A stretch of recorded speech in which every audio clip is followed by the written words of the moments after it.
Hi, I'm Allison Bukowski, and this is the CustomerX Files. I'm delighted to bring my years of marketing experience to the amazing community that supported me throughout my career. My passion has always been elevating the customer to the focal point of all marketing initiatives, and I'm proud to now lead a marketing organization with a truly customer-led approach. Each episode, I'm joined by an incredible thought leader within the marketing industry, generous enough to share their insights, knowledge, and experience with all of us. Brought to you by the PeerSpot Network, nothing is off limits. And just as our industry continues to evolve, so will this podcast. We will feature guests in live Q&A sessions, panel discussions, and more. So let's get started.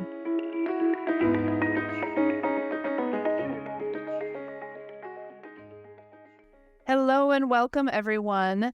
So one of my favorite parts of leading marketing with an entirely customer-led approach is the obvious. It's the customers. It's getting to know customers as people and as professionals, getting to work alongside them to solve challenges and form the strong relationships that I know everybody listening can relate to. So today, my guest, Natalie, who I've only known for a short time, but honestly, in that time, she has really inspired me, both from a marketing perspective, but then also as a human being. We've connected over a few things that have really meant a lot to me. But professionally speaking, I am very, very pleased to welcome Natalie Anio to the show today. Natalie manages customer advocacy worldwide for Microsoft Security. She also works very closely with her product marketing managers for her book of business of Microsoft Security Solutions. And professionally speaking, Natalie is one of the most thoughtful and really forward-thinking and business-savvy advocacy professionals that I've met in my 15 years of being exposed to customer advocacy. And personally, as I mentioned, she and I have connected. Natalie's a certified health coach and the owner of Living La Vida Recharged, which is super cool. So if you ever reach out or connect, ask her about that. And she's also an avid traveler, and she spends a lot of her free time learning to speak Mandarin, which, Natalie, you might have to talk a little bit about that because my daughter wants to do it and it scares me. So maybe you can inspire. It just seems like it's something difficult. But welcome, Natalie. I'm so thrilled to have you here today. Really excited to have this conversation. Thanks so much, Allison. Thanks for having me on the show, and thank you for all your kind words. It's way too nice. No, those are well earned. I do not, I'm not one to offer those up as empty words. It's just been a thrill to get to know you. And I'd love for the audience to get to know you a little bit because we all know people before professionals. So you could speak to anything, but I know you love traveling like I do. So what's your favorite destination that you have traveled to? And then there's got to be one on your bucket list yet. Sure. So my favorite destination I've been to is Tibet. I have a very wild story about this that I could tell you another time, but I was in Tibet when the pandemic hit China. So I actually did get physically kicked out of Tibet when the Chinese government shut down Tibet to foreigners. So it was a challenging experience there, but I took a 24-hour train into Tibet, and it was the most gorgeous place I've ever been. Absolutely beautiful, drop dead, gorgeous scenery, with so much Buddhism and spirituality there, and incredibly kind people. So all of that mixed together made Tibet the most moving place that I've ever been. And then for places on my bucket list, my number one on my bucket list, but honestly, there's so many I could choose from, but number one, I have to say Cuba. So my last name is Cuban. My dad is originally from Cuba, and a lot of my family is still in Cuba or has come to Miami from Cuba, and I've gotten to know them in Miami. I've never gotten to go over to Cuba because it's been a challenging place for Americans to go to, and there's so much history for my family there. I've been dying to go and really get that experience of my heritage firsthand. So I'm working right now on trying to get my family together to finally make the trip. That's amazing. So you would go with family and you could make it, a family affair, really. Exactly. And it's very important to my dad that we all go together as a family, and we still have we still have a family home there. We have aunts, uncles, cousins over there. So it would be really meaningful for us as a family. I think that's great. Well, I hope that, I don't know, I like to kind of put a stake in the ground and see if you can make that happen, and you'll have to definitely tell me about it. Not to mention the food would be amazing, um, as well as being able to have that, like, connection to your culture and your family. That's awesome. And Yeah. what about so I mentioned, so now I have to ask. So, okay, Mandarin. Is it as difficult to learn as everyone says? You know, I originally was too scared to learn Mandarin because I thought it was that level of difficulty. But the reason I was in Tibet that I mentioned was because for the last term of my master's, I was studying in Shanghai on an exchange. The school gave us 3 free lessons of Mandarin as exchange students, and those 3 lessons were enough to show me, oh my gosh, this is possible. Uh, it is it is not as hard as it seems, especially for speaking. It has there's no verb tenses. So it's actually quite easy to learn to speak. It's just memorizing all the characters later to learn how to read and write is a little bit challenging. That's interesting. I guess I didn't realize that there aren't verb tenses, which right there you had me because that was the biggest challenge.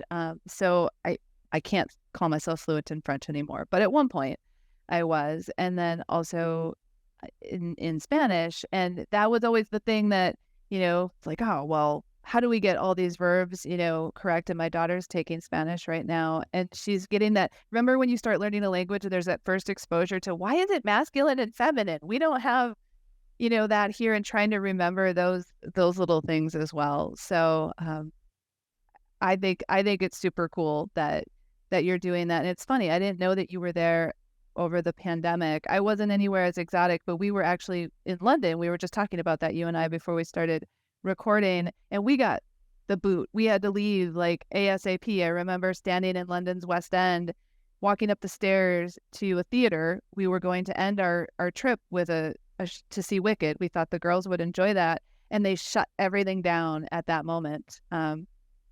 So we also had an interesting story coming back. We'll have to exchange those stories at some point. Yeah, absolutely. I think everyone remembers the moment when the pandemic hit, where they were, what happened, and yeah, there are a lot of very interesting stories from it. So we'll have to talk about these another time. Absolutely. Okay. Well, we'll talk about we'll dive into the professional piece of this because I know people are going to be excited about this topic today. And as I had mentioned, you and I met several months ago, and I had the privilege of partnering with you. We did a really unique lunch and learn session with several of your colleagues and other advocacy professionals in Microsoft and the security business units. And we tag teamed, and it was so fun doing that with another advocacy professional on challenges and successes. And we talked a lot about the significance of organic advocacy. That's your brainchild, and I love it. And then how important that is with brand and having a strong brand presence and doing all of this before a prospect even like lands on, your website or something like that. So I would love for you to just share a little bit about, your role at Microsoft, the responsibilities, and then kind of your philosophy on customer advocacy. Sure. So I lead worldwide customer advocacy for the full Microsoft security suite, which I don't actually know the full number of products that we have nowadays, but it's upwards of 40 products that I'm managing customer advocacy for. So it's quite a lot of different areas. For customer advocacy for us can span everything from working with sites like PeerSpot on peer reviews.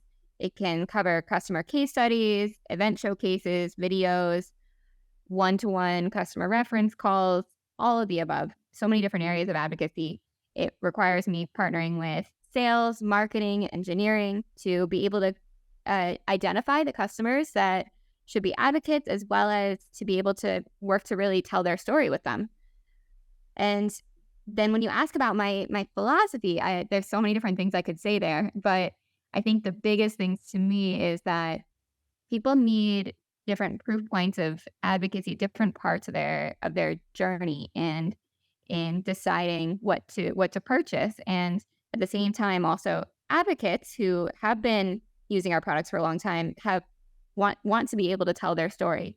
So it's really fun for me to work with people at each of those different points to be able to be an advocate and to be able to interact with other advocates.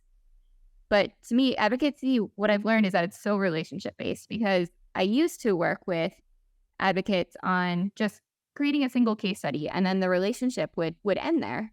When in reality, creating a long-standing relationship with the customer is the most important part of advocacy I've learned because there are so many different ways that we can work together in the future to be able to benefit both of us and to be able to tell their story fully.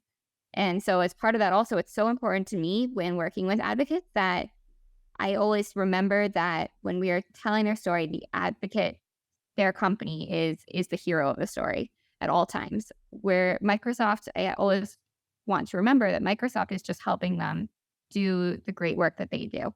But in the end, they are always the hero in everything that we tell. So those are some pieces of my philosophy behind advocacy. I I love that, the story piece of it, the fact that, you identified this is not transactional, and I think that, sometimes can be a challenge depending on what organization you're in, maybe leadership's perspective and things like that on what exactly is advocacy and what does it mean?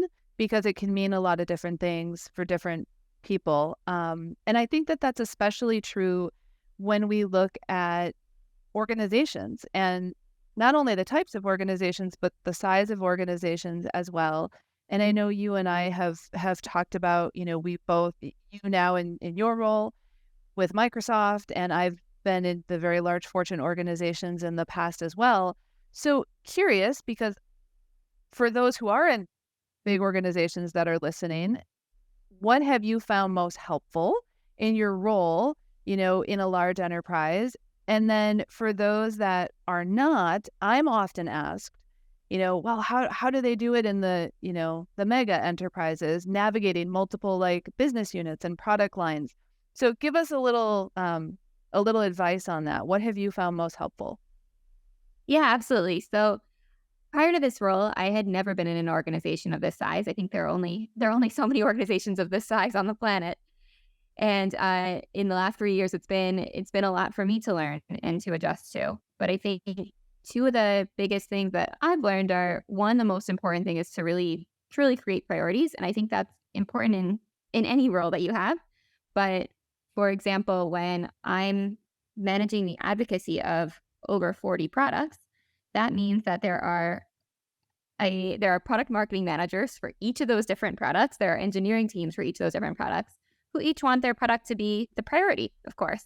And so it can get really, really hard for me quickly to figure out where can I actually focus my efforts because I don't have unlimited time in the day and unlimited budget.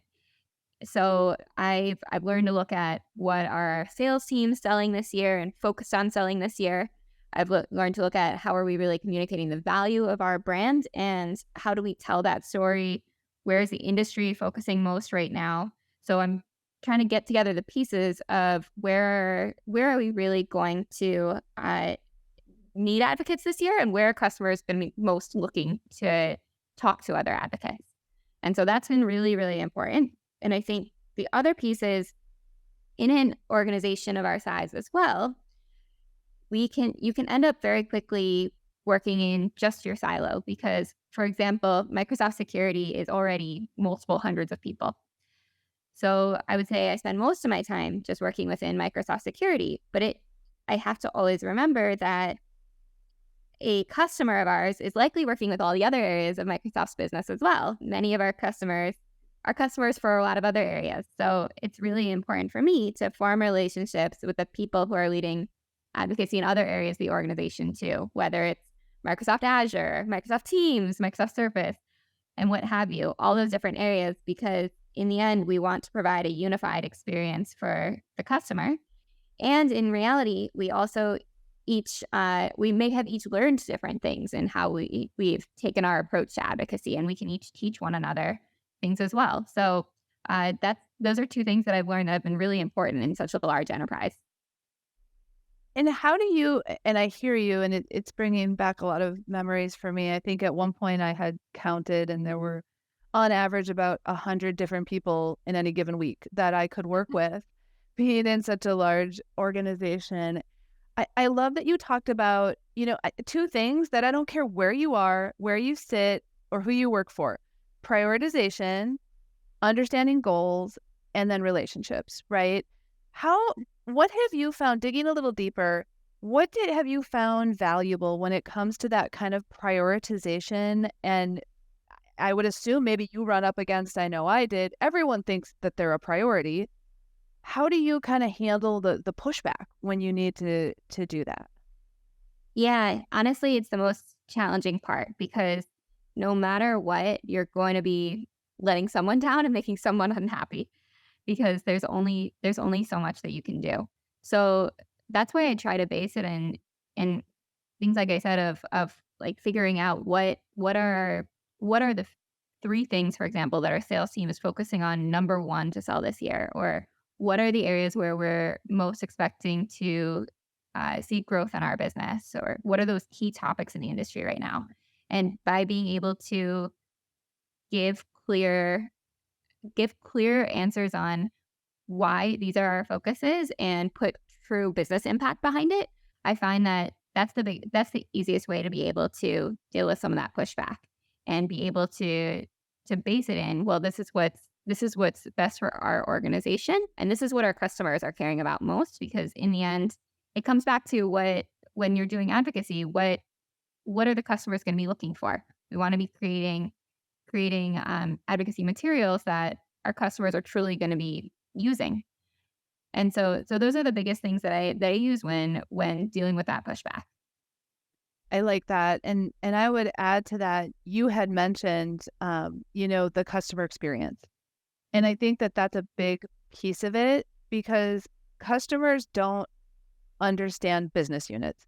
And honestly, it's not their job to understand business units and how an organization is put together. Ran into that as well, where we had three very distinct businesses, and sometimes customers would overlap, and they might even have different account managers and things like that for different solutions, but it's not up to them to understand how all of that works. That's on us, right? As an organization, as advocacy professionals, to unify that experience and make sure that, in our case, it was Optum. It's the Optum experience. It's not this point solution kind of thing. And I think you're very smart to point back to the customer, right? I think that's where we stay very true to being very customer centric and pointing out even to our internal stakeholders that, but what would the customer perceive this as? And what do we want that experience to be? Exactly. What you're saying is, I completely agree with all of it. And I think then for us, it kind of gets one step more challenging of not just what is your Microsoft security experience, but also what is your Microsoft experience as a whole in a company that's, I think it's around 200,000 employees. Um, how do we tie the different things that each of us are working on together so that you have one experience with Microsoft? And that's where it honestly gets really interesting. It gets very complex, but very interesting, and really makes you put yourself in the customer's shoes. It totally does. And we're not going to today, but we could even branch off into a conversation of, Microsoft is one example, but there are others that play in the B2B and the B2C space as well. And that introduces another layer of complexity. But I want to pivot, and it's kind of on that line though, and talk about brand a little bit.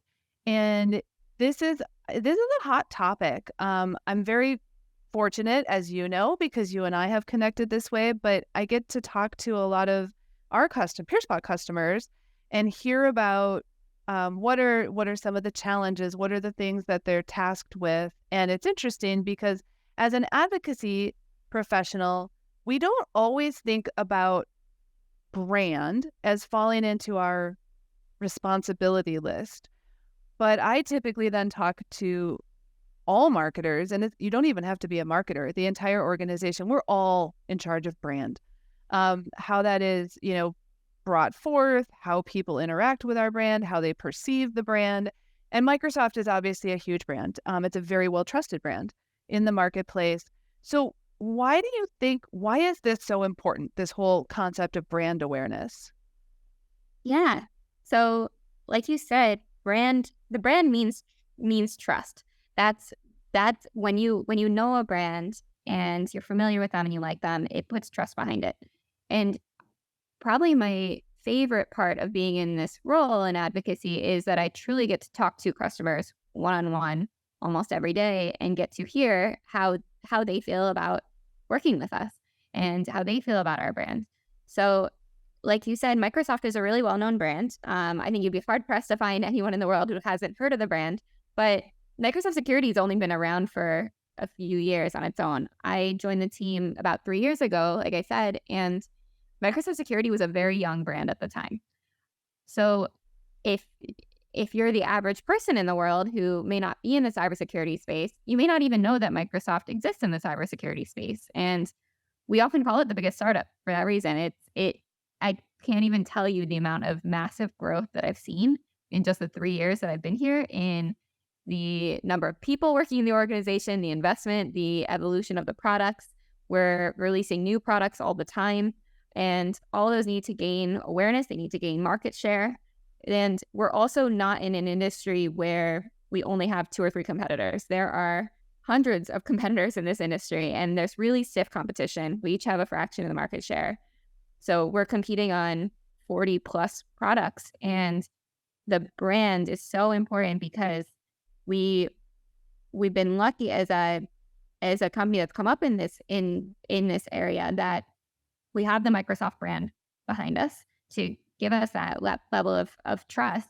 But also at the same time, we need to be consistently creating awareness and positive perception towards each of the individual products that we've evolved in this time that we've grown as Microsoft Security to be able to gain market share, to be able to get into new markets, new regions. And so the brand is just such an important piece that we're thinking of every day. And we're thinking of also how our customers interact with Microsoft as a whole, because how they interact with Microsoft as a whole, even outside of our products, affects how they feel about our products and vice versa.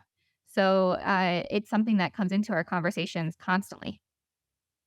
I love that, and I love you referring to it as the biggest startup, especially for people that are listening that are in that world. There is this kind of, it's amazing to be able to lean on the very strong reputation, right, of Microsoft, but then at the same time, you're also carving your own path. And when we think about path, and I'll ask everybody who's listening, like hold on to this thought around brand, hold it there for a minute, and then I want to introduce this concept of organic advocacy. And again, this is something you mentioned when we were working together on our Lunch and Learn, and it was such a light bulb moment for me.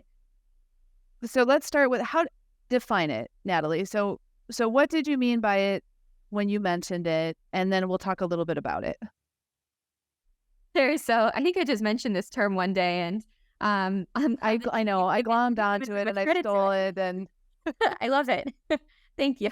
Um, so what I mean by organic advocacy is basically when you're doing a lot of different forms of advocacy, everyone knows that they're influenced by the company that is working with a customer on creating those advocacy materials. So, for example, case studies or event showcases. Obviously, we work with our customer, and together we work on telling that story.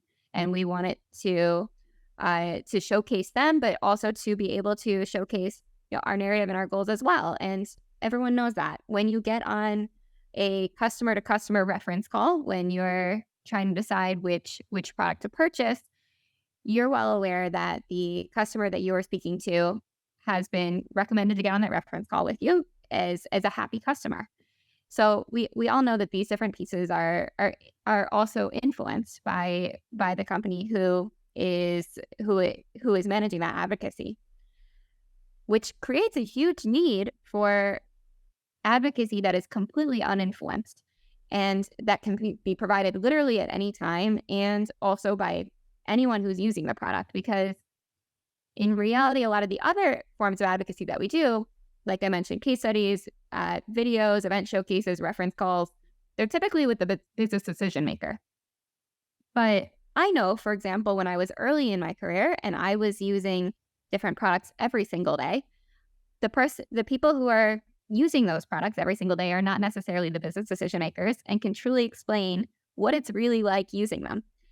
And that should be an important factor of the decision-making process too. So all these things come together into what I would say is organic advocacy. What I've been calling it is that that ability to really hear from real users in at any time, anyone using the product, and be completely and totally uninfluenced by the brand. Are and this is what we really see on peer review sites like PeerSpot is if we get positive reviews on there, we'll share it around with our team and we love seeing them. If we get negative reviews on there, we also share them around with our team and talk about what to do with it. And there's nothing that we can do to influence that review. And we had, when we worked together, and I might be getting ahead a little bit on now as we start to talk about, everyone I think is starting to see the correlation and tying these things together. And we'll talk about reviews specifically in a second, but I think we all kind of go through this and experience it with the buying process and the customer experience and the customer journey. Those are big buzzwords right now, but it's very, very true that there is a piece of course, we want everyone to get to those resources, right, Natalie, that you're talking about, those case studies and things like that, because we work really hard, darn it, on putting those things together, and we want people to get there. But that's the key piece of it. We have to get them there, right? And that's all the stuff that happens in advance. So I'll let you take the lead on this, and I'll just sort of interject. So how do you start tying this together? And then if you want to, because not shocking, obviously, you and I work together about kind of reviews as a piece of this puzzle. You can talk about that and why they're so important to this connection. Yeah. So in reality, when customers are going through a sales journey, there are so many different sorts of proof points that they look for. Like you mentioned, we need different pieces to be able to get them to other pieces. And also they're looking for those. So I used to be in a procurement role earlier in my career, and I would run RFIs, RFPs, the selection process for services, for vendors all day, every day. And I always think back to what proof points was I looking for at different parts in my process. So maybe in the beginning, I was looking at review sites to be able to see who should I include in my RFI, because who's in this industry, who's in this space, how do people feel about them versus one another. Later on, I might ask from my top 3 contenders to share case studies. And later on, I may look at a review site to see who I should actually choose to be able to see how are all these real users feeling about what I'm considering purchasing. Or I may also ask to talk to a customer one-on-one on the phone to be able to hear from their voice how they're feeling. So, you need different pieces at different points. And also at the same time, when you're looking from the point of view of an advocacy strategist, you realize that different customers are willing to devote different levels of time, effort, are comfortable with different levels of publicity in doing advocacy. So you want to also provide them with what works for them to be able to be an advocate.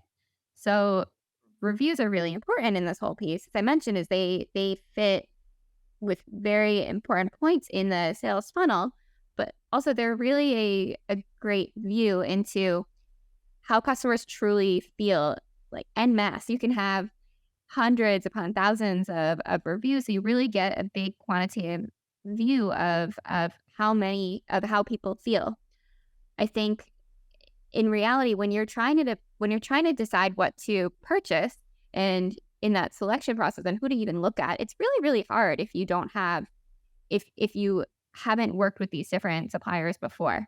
So people trust a lot what they hear from people in their network. So they may have heard from others in their network about certain about certain vendors, or they may have heard from certain ones at conferences, but without that experience with them themselves, they don't really know what to go with. So being able to look at review sites and be able to see with all these different reviews, how do people feel on average? What are they saying about working with this company? How are they rating versus how people feel about their competitors?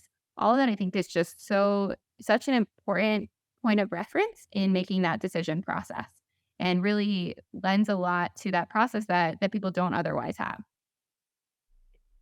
Yes, all of that, and I think that that's where we start to make the correlation, and you can make a really I think you could put metrics behind it too, that correlation behind brand and awareness, and then the experience, and you're absolutely correct, there's so many things that you said that I was actually jotting down notes, and earlier you had mentioned, different people have different amounts of time, right, to dedicate to this kind of decision-making process, and like you said, a lot of times we go after decision makers, but they probably have the least amount of time to dedicate because it's the users that of the actual products or services that are have to actually use it. I find them incredibly important. And in fact, I've always, whether it's through advocacy programs or advocacy efforts, I want breadth and depth in my representation because I like to have those different perspectives. Whether it's, somebody who has more of a strategic lens, somebody who has a more tactical lens, but then also kind of going to, as you were describing this, Natalie, I'm thinking about the funnel, and I have a love-hate relationship. Let's put that out there with the marketing funnel. I'm using air quotes, which nobody can see me do right now, but and we typically think of the funnel as like leads, right? MQLs, and then SQLs, and how do we work them through that funnel in a very typical marketing viewpoint. But honestly, I don't know how you feel, but I think that there's a content funnel too. There's a content funnel and the buyer's journey funnel, and everything you were saying, right? You kind of do go from I have a list, then I have a medium list, I have a short list, and then I make a decision. And that follows that same kind of trajectory. And the reviews are, interestingly enough, now, and there's data points that show this, they are critical at the top of the funnel, and then they're also the final piece of that funnel. And then all the things you were talking about, right, that we work hard on, also the case studies and videos, they're in the middle that are very responsible for helping move it to the bottom of the funnel. Not sure if I'm making sense, because in my mind it makes sense. I'm visualizing it, but what are your thoughts on that? Do you think there's room in marketing for a content funnel? Yeah, you're making complete sense to me. I have literally drawn out a picture of this funnel and shared it around in our internal presentations around how I think about our advocacy, and to show how customers are looking for each of these different sorts of proof points at different parts of their journey, and how different ones help them at different points in their journey. So it's important for us to focus on each of these different areas. Exactly what you're saying is exactly how I've drawn it out. So completely in line Oh, with you good. there. Okay.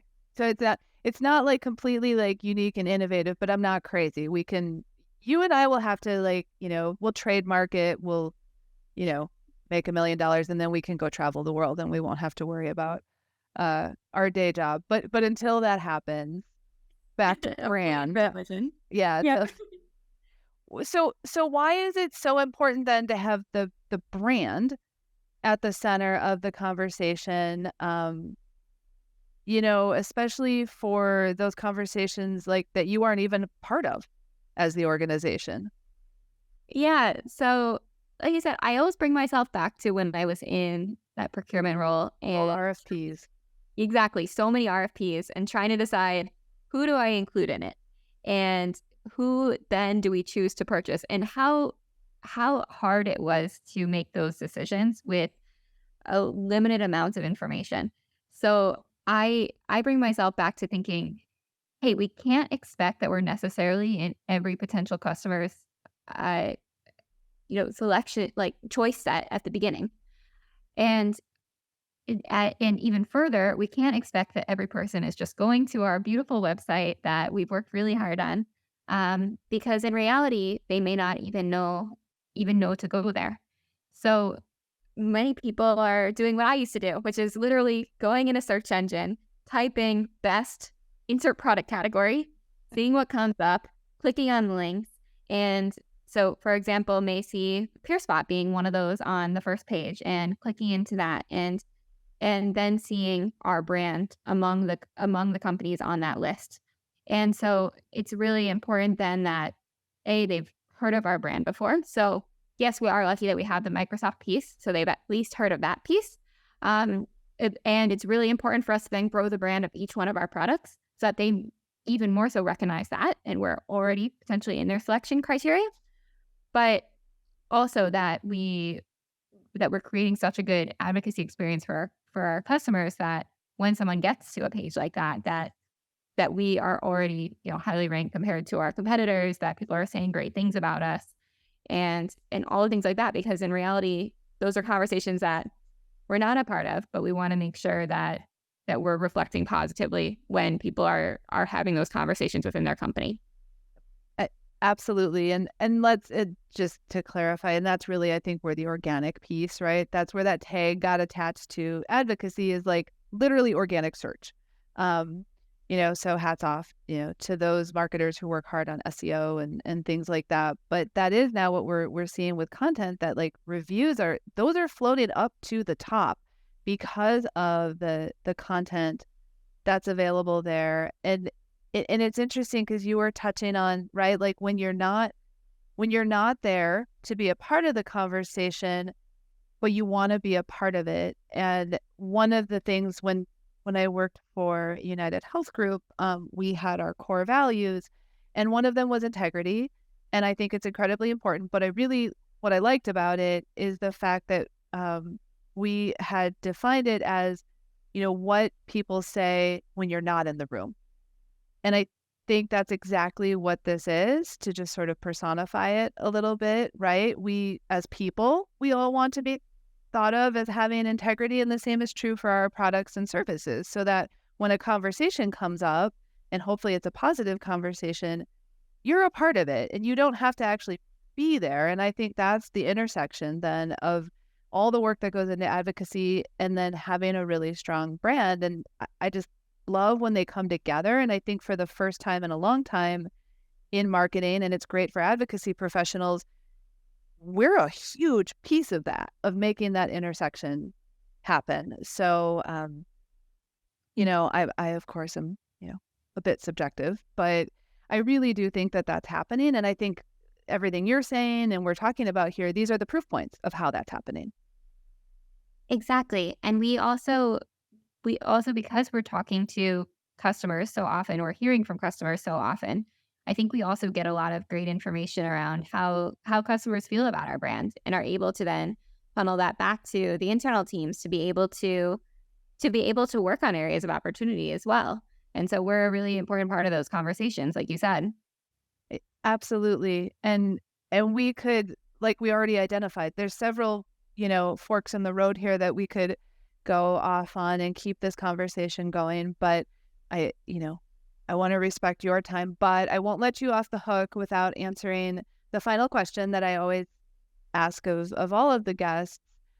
What is the best piece of advice that you have to offer marketers or advocacy professionals, right now?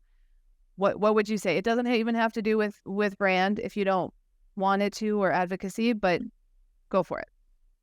Sure. So I think it will mention a lot of things we've already talked about, but maybe pull it together a little bit more. The biggest piece of advice that I have is, I've learned when being in an organization that is very focused on products, like most technology companies are, most engineering companies are, probably a lot of other types of industries as well.